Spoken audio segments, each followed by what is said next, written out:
Another issue that I would also like to address, what is really the problem? Why is it that our families day in, day out are just weakening? What is the problem? In my own analysis, I am looking at around 5 areas that we must focus on in order to identify this problem. Number 1, we go into marriage, but we take little time to do a self-evaluation. You are married to so and so, and you know what he can and what he cannot. But still you go ahead to expect a lot. You are having a lot of ambitions. You are having a lot of expectations. At the end of the day, you start demanding for what is beyond his or her own capacity. Isn't it the right time that each and every partner in the family goes back and do a self-assessment, a self-evaluation in the best way? The second point is we are having a lot of peer influence. Our families have been infiltrated by so-called friends. Those who happen to ask you, how is your husband treating you? When this poor woman starts narrating, says, Akujoga, don't accept that. Then on the other side, also some men start coming to you and they even mock at you. I can give a simple example myself. I'm one person who wouldn't like to enter at my home after Maghrib time, except under serious circumstances, serious necessities. I'm a person who enjoys to go home when it is still day, when my children could actually see me clearly. But you find some men around asking you, you know, are you going, why are you getting home so early? So at the end of the day, they start indoctrinating you. They start changing your mindset. And the person who actually used to go home early, you start changing your culture. You hang around in the so-called cafes, watching football, taking, they call it kachai, taking some tea and so on. But you are doing all this at the expense of your family. And you know when our wives start seeing that there is a paradigm shift, there are some changes, they start becoming suspicious. And suspicion is the roadway, is a way to dismantling the family. That is why I always tell young men, never accept any situation of suspicion. You know the Prophet sallallahu alaihi wasallam, you remember in one situation, at night when he was moving in a company with Swafiya, it was dark and 2 companions were coming.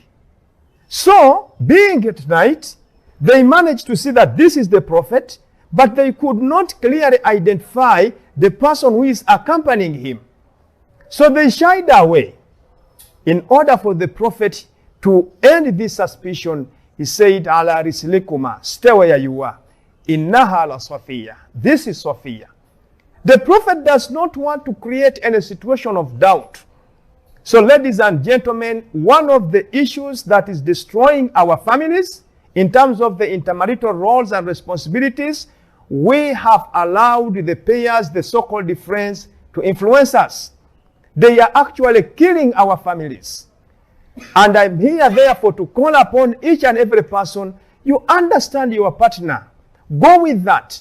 Except in such circumstances where the friend comes in for guidance. Things are not working out. But in many situations, by the way, the so-called friends come when the situation is okay. They start saying that no is undermining you. No, don't accept. No, don't do this.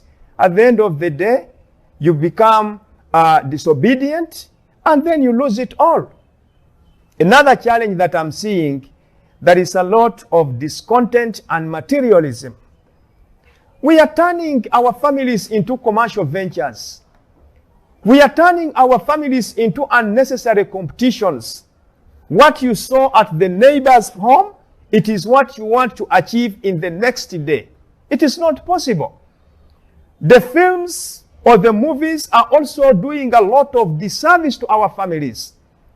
We happen to bring the television sets. We happen to bring the so-called videos and so on, so that our children, our families can get entertainment when they are bored. But these are also becoming a problem. Because he has watched a Nigerian movie whereby a family is living in a storage building. By the time you come back home, the face is so round. What is it? Why don't you construct a house like the one I have watched in the movie? That is the situation. So when we start turning the family setup into materialism, when we start having this kind of discontent, this is where we are going to head, my dear brother and my dear sister. Another point is, one of the challenges, one of the problems I have personally witnessed, or I have personally realized, we have disassociated, we have removed spirituality from the marriage setup.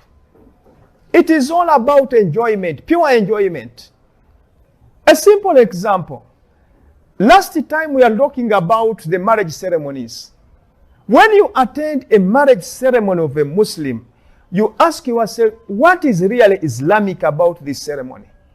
It is all about entertainment. It's all about which kind of a musician or artist is going to come. It's all about what kind of a dress is the bride going to put on. My dear, it is our humble request, it is our humble reminder to all of us to understand that marriage is ibadah. Marriage is an article of worship.